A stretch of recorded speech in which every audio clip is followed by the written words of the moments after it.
Here we go. Check it out. We're now live on YouTube. Thank you. Right on. Hey, YouTube. YouTube.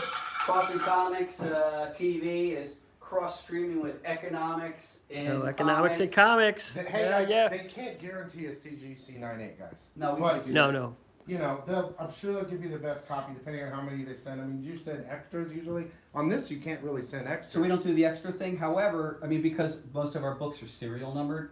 However, it's a great question you bring up, and we do take a lot of pride in making our books as high grade as humanly possible. It'd be irresponsible for me. So we're not doing one of those deals where we're taking 300 books, sending them, getting them screened to get 9/8. Why we can't do that is because we're actually, well, specifically, each book is unique. So if they're serial numbered. The good news is people usually do pretty good on the grading. The paper's good. The paper quality's really good. You're going to get anywhere from a 9.4, 9.6 to 9.8. That's my estimate. It's usually reasonable. Yeah. 9 and above and higher, but it's irresponsible for us to guarantee anything. Yeah, you can't do that. People pull 9/9s and 10s out of our stuff. It's happened. Yeah, for sure. It's been a 10 before. Yeah, I mean, I've seen them. What do you got, Jimmy? Coffin Comics online right now. What's going on here, Brian? What can you tell people about YouTube? Well, here we are just a couple hours into Coffin Comic Con online, and we've already experienced 6 sellouts of the exclusives. Now, the way we're going to hold the Coffin Comic Con online over the course of the next 3 days is in what we call sessions. So we actually are posting our schedule on my Facebook, facebook.com/Brian Pulido. And the particular session that we've been discussing is the Emerald City Comic Con exclusives, the former Emerald City Comic Con exclusives. Coming up at noon, we're actually opening up our vault. And then at 12:45, we're actually going to be raffling. So anyone who makes a purchase at ladydeathstore.com is eligible for a raffle, and all of our current club members are also available. And we'll be doing simultaneous pickings of the raffle. Then at 1 o'clock, we're actually going to take a break, and then we'll be back at 2 for our next session. And our next session is going to be called Onesies, aka Warehouse Finds. So that's another opportunity for purchase. Later in the day, we'll actually be doing what we call the Premier Editions. One of the grand prizes of our raffle is actually going to be, among it, is going to be this Lady Death La Muerta statue. Sick. That's the blue variant. That's sick. A rare blue variant, less than 150 of those in existence. Cool. Julian, can you show folks here what we got left? It's not sold out? This is amazing how fast these 6 just blew out in no time. It was crazy. Right over here we have the Blessing Anthem Deathzilla edition. We made 150 of this. It's only $20. And Brian signed, just let us know if you want it signed. Brian signs everything. Yeah, free signatures. Free signatures on ladydeathstore.com. And COAs too. Yeah, we throw in the COAs too. That's a little thing in the cart they can select. Yes, if you want it signed, just click on it. And if you forget, just put it in your comment section too. It's like, hey, can we have these books signed? And this is the Death Widow. This is homage to a Black Widow #1, J.G. Jones. This is done by Mr. Butler. He does a lot of great homages. Him and Dan Feldmeyer do great stuff. He's incredible. I mean, and not only that, I just love how they make it. They're so good at different art styles. I mean, they did this one too. Look at, I mean, this shows you the type of work they do. They can jump from classic looks to a modern look. And this is the Death Widow Emerald action figure. This is not an action figure. This is actual book. The vault is being grabbed for preparation. The vault. Don't look. Don't look. No looking. Get back in. Green Widow. This is Lady Death Revelations #1. This is the Death Widow Emerald action figure edition. And that obviously is an homage to the Marvel Marvel Legends series. I wish I had some of those early ones. There's some great characters. And just so you know, this is not an actual action figure. So It's so thin. I can see from this point of view you think it is, but from that it's not. Yeah. It's a book. We did have confusion with the pop. We did a pop homage, so that's why we're stressing that it is. It's not a Jimmy Coppers, did you just tip off that we're doing a La Muerta pop chase cover on the next La Muerta? Wow. That's Jimmy. That's what you just did. Oh, I did. Oh boy. By Marat Michaels, Busted. no less. Whoa! I shouldn't have said that. Oh no. I gotta have one of those right there. This is Graveyard Kiss, Jim Ballant. Now, is that what Sapphire? What's Sapphire Nova. Sapphire Nova is going to be pulling that off You know, this it's time? interesting you say that. So there is a current Lady Death costume that we call Dark Queen. It's just like the internal, and it's different, but these spikes definitely call it back. There is no doubt about it. So the Dark Queen costume was established in this comic, Chaos Rules. So yeah, you'll see with the spikes, and different artists draw the spikes bigger, and like the little kind of loop there. Sorry. It's just the light. Yes, Look that's- at that. Look at that. Gold foil. Classic Pulido. That's right. Totally. That's your boy right there with the great cover by Paolo Pantalena. And hey man, this was like, whew, this was our first ever book in the new era 5 years ago. And Paolo Pantalena, yeah, it just brings back memories. I mean, what can I say? Where do I start? I mean, it's a whole other conversation. Well, again, is Sapphire Nova. That's tomorrow, you guys. Correct. Cosplayer, 2 hours. Will she be pulling this off? Word she will. Yes. So, Oh! yeah, so this is literally the cosplay. So she's been basing her recent cosplay off of this. Mhm. She's got the nice big, like, Barbarella Yeah. hair, and she's got cool energy things. So, yeah. So the answer is yes. If you could pick one cover, Oh, come what's on. your favorite? Is Come it- on, No. Billy. So That's what they're unfair. asking. I didn't ask. I can tell you. You right guys behind, are unfair asking me that. right behind him is my I- favorite. Sorry, guys. Right behind him is my favorite. The Archer. The Archer. Oh, Yeah. All how day. great. Yeah, nice. The art germ was great. Look at that stomach.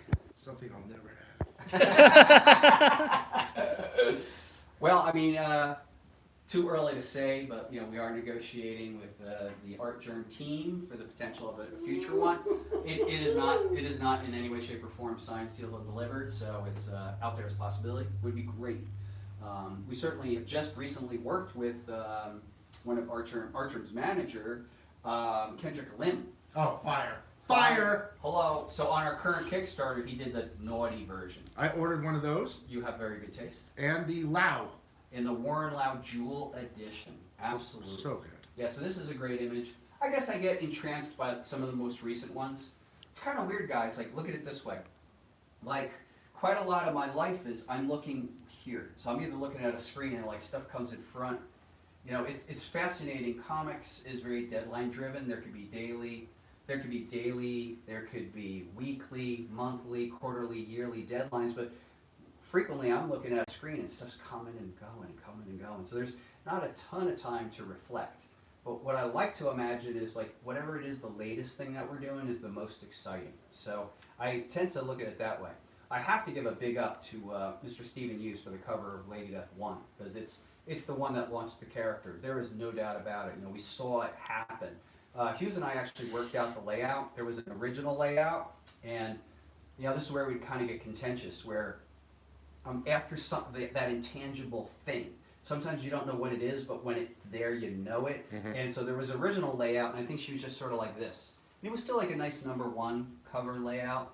Like in the 70s, Marvel did some great #1s. You know, it'd be like just simple figure, Sure. like Submariner's got a good one. You just want those simple, powerful figures. But it once enacted, it wasn't quite cutting it. And we were at my little apartment when I lived in Studio City. Hughes was there, you know, smoking cigarettes, and somehow we came upon what it should be. And when we got the design, he knocked it out in 6 hours, that image. And then maybe a year later, when we're finally in print and this thing becomes a chromium cover, Hughes and I were at a comic book convention in New York City, a very big one at the time. We saw that book come out, started at $3.50. Then by the end of the weekend, people were selling for $10. And no joke, 2 years later, 3 years later, it was the #1 most collectible comic book on Wizard's Guide, the #1 position for 21 months in a row. You know, the value shot up. But I would just say that between Lady Death, She, and Vampirella, the press dubbed that initial trend the bad girl trend, and you know, it just launched us for all time. I mean, it's a blessing. To this day, this character has an ability to connect that's far beyond her creator. Like, we're in our household and in Coffin Comics, we always thank Lady Death because it's as if she's this thing that lives outside of us, you know. So but I would have to say that first cover, it was decisive. Like, I don't know, the first cover, Lady Death 1 from The Reckoning, if it wasn't as amazing I don't know if like everything that came after would have exploded the way it did. But I think that cover, people look at it to this day, and it just connects in a way that covers only do like every once in about like 5 or 10 years. And I would for sure count this image along that. To me, for sure. When it came in, I know like this is like a once in 5 year cover. Yeah. And one of the things that I like about the image is it's very evocative. It shows the character as a magical being. The hair is ethereal. It's as if all matter and energy around her is alive and sort of unknowable. And behind the scenes, when Lady is in this kind of heightened sense, I also say that she's drawing from the elements of nature.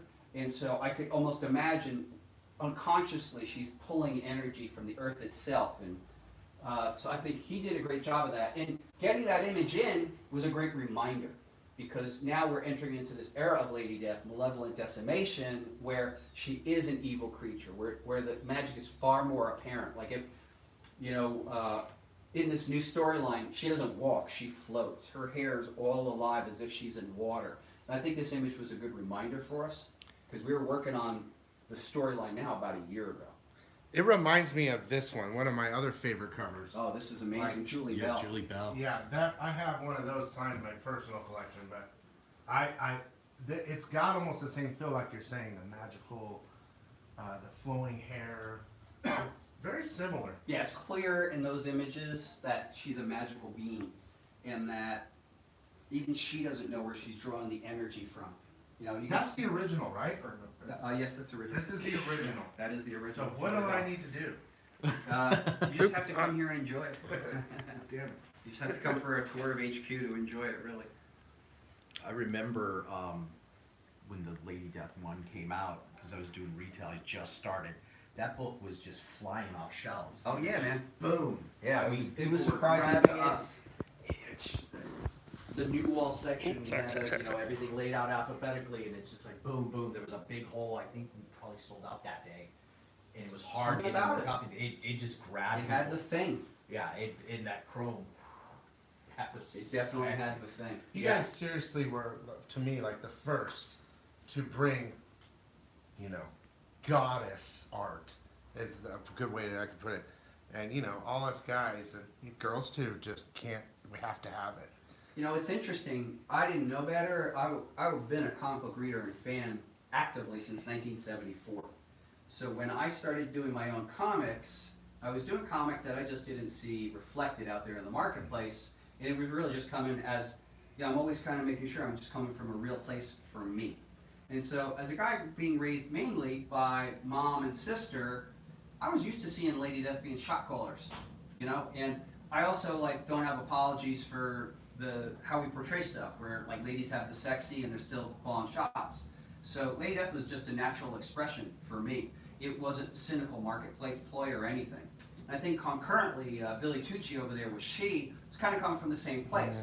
His character's different, but still, she was powerful, take no prisoners, not asking for permission, not tethered to a man, not returning to a domestic situation. She just out there being a badass. And so, no cynicism in it, frankly, so we just did it. And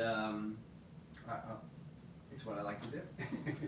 How come there was never a Lady Death Spawn crossover cover? Someone was asking about that, or was Well, so why is there never been a crossover between the two characters? It's look, I'll acknowledge I'm a badass motherfucker in the world of independent comic book publishing, but let's be honest, Todd McFarlane's he's the zenith. It's a whole other level, and Todd McFarlane is doing Todd McFarlane. Brian Pulido's doing Brian Pulido. I think it would be great. It would be kind of fun, but we actually never have had those types of conversations.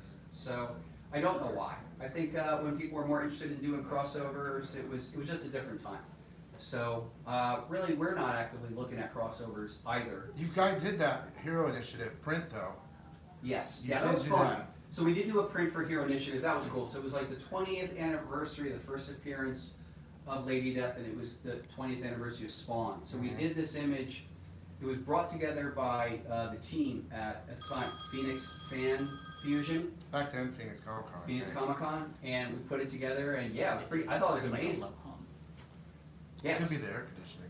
Yeah, so it was pretty incredible. It was actually, McFarlane inked that image, and kind of working with their company went really nice. It was a lot of fun. I mean, who knows what the future is to hold, but right now we have that image. Somebody wanted to know if there were any plans to make a live-action Lady Death movie. Well, there's always plans afoot. Nothing has come together yet. That isn't to say that we haven't literally been in the mix a multitude of times. So even as we speak, there's always things going, but I'm not the sort of person who makes any announcements ahead of the game, and it's not close enough to being solid. But we have been in some state of potential live action for the last decade. Like we've been close and far and close and far. Yeah, and we'll see. I mean, the one to watch for is actually La Muerta. I can't say anything other than that, but like the one that's probably going to get there quicker is La Muerta, believe it or not. It's my favorite character. I remember when you introduce it, you're like, hey, we have this idea of a future character coming out. This is it. And I was like, wow, that's something I hadn't seen or read about in comics, and it was like, wow, Pretty underrepresented culture. yeah, and it was great because it's like, wow, when I read it, I was like, wow, these are references to my grandparents telling me stories about these spirits and witches and the terminology. Yeah, we did a lot of research. You know, it's funny, so myself and my co-creator, I am Spanish and Irish, he's Irish, and we did a lot of respectful research. And then, I have to be vague about this, but in other business interactions, people would look at us and they're like, what do you guys know about this? And they would actually even bring in like experts, and then the experts would read it and like, oh, okay, these guys got it. So it's, we certainly don't claim to be walking. We're not claiming to. We're claiming to be writers who witness and are looking at the Mexican American experience and representing it in a fictional story. Yeah, it's great. I love the grittiness of it. I just love her as a character. Oh, she's great. Powerful. She was a soldier. Yep. She's back in the real world, and situations happen to her, and she just comes at him with a vengeance. It's really amazing. I love it. Thank you. And she's struggling with it too, so it's not so easy for her. She wants to be letting go, but there's a mission for her to keep going. Yeah, and then even when she wants to let go, of course Santa Muerte does call her back, because vengeance always has to happen. Well, I just love revenge films and revenge story elements. I mean, going back to like Death Wish or Blue Thunder. I forgot about Blue Thunder. Yeah. Is it Blue Thunder? Yeah, Rolling Thunder, Blue Thunder. Blue Thunder. Oh man, crazy story. So I don't think Jimmy Calabrese has seen that one yet, but that's like one where just life is different after you see it. It's crazy. William Devane. It's kind of cool. So what kind of timing are we looking at? Okay, guys. It's 11:44. 16 minutes until the vault opens. 16 minutes So get until Alright. the ready. vault is open. LadyDeathStore.com, code econ. 16 minutes. All right, Dude, we're going to be looking at vault stuff, but even though we're going to be looking at it, it's going to be live. You need to order them because, dude, they're going to disappear. They're the most rarest of rare, pretty much. Yeah. Yeah. I mean, no pressure. We're just going to offer it up if it works for you. Sean, you got some names? What do you I got some names. Uh-oh. What do you got? And then Okay, sure. So I'd like to say a couple of things. and I would like to do some shout outs here at Coffin Comics Con online to some of our regular Lady Death Store customers who placed an order. So I'd like to thank Carmen Sakara Creamer. Thank you so much all the way from Australia. Wow. Mr. James Patrick. Thank you so much, James, all the way in upstate New York. The one and only Stephen Rose. Thank you. Rose! James Janik. James I signed Janik. so many Janik. books for you at Teen Fest. I pulled many books for him. It's the most books I think I've signed in a day for one person. I signed approximately 750 items. That was crazy. And he just kept coming with more and more. That's right. It's Andy, great. thank you. Will Hertzberg, thank you so much. Will! Benjamin Oh, Will. Witt, thank you, Benjamin. Ben, thanks, man. Will, of course. Robert Nearing, thank you so much, Robert. I would give a personal shout out to you way up there in Canada and say, look, you've been here with me since before this thing exploded. I really appreciate your support even back in the day, our print runs being what they were and liking what we've done. So thank you for sticking it out with us. David Balance, of course, my longtime friend Dave, going way back. It's a shame if we were going to Emerald City Comic Con this weekend. We've been hanging out with Dave the whole time, going to different restaurants, having a good time, talking things up. But we need something out of it. It's Yep. great. Mr. Scott, no, thank you so much, Scott! Scott. Thank you. Phoenix's own, another pop culture barnacle like you and me Oh, yeah. and Tate Old Hemlock. school. Tate Hemlock. And I think Psycho Sean's another pop culture barnacle. I think Jimmy Calabrese is one. Yep. We're just people who've been on the pop culture scene in Phoenix for 25 years plus. We love our pop culture. Love it. Gabe, I can't say your last name. I probably heard it, but thank you so much, and I always appreciate you ordering. Sean Wolf, the man, the myth, the legend. Sean Wolf. Maybe that's him. Sean Wolf. Sean. I get also under normal circumstances, we'd have been seeing Sean. He'd be flying across the country from Florida. Wow. Charles Ziegler, Chaz, man, great, thank you so much. Ricky Appleby, all the way in the UK. God knows what time it is over there, man. Wow. Thank Thanks you. for being up with us. Jacob Stem, who not only is a collector of Coffin Comics, but actually provides the service of all the metal editions that we do. Oh, And nice. fun story, actually. I was at a Comic Con in Vegas, and I was talking to Jacob, who I'd known from the scene, and his lovely wife Julie.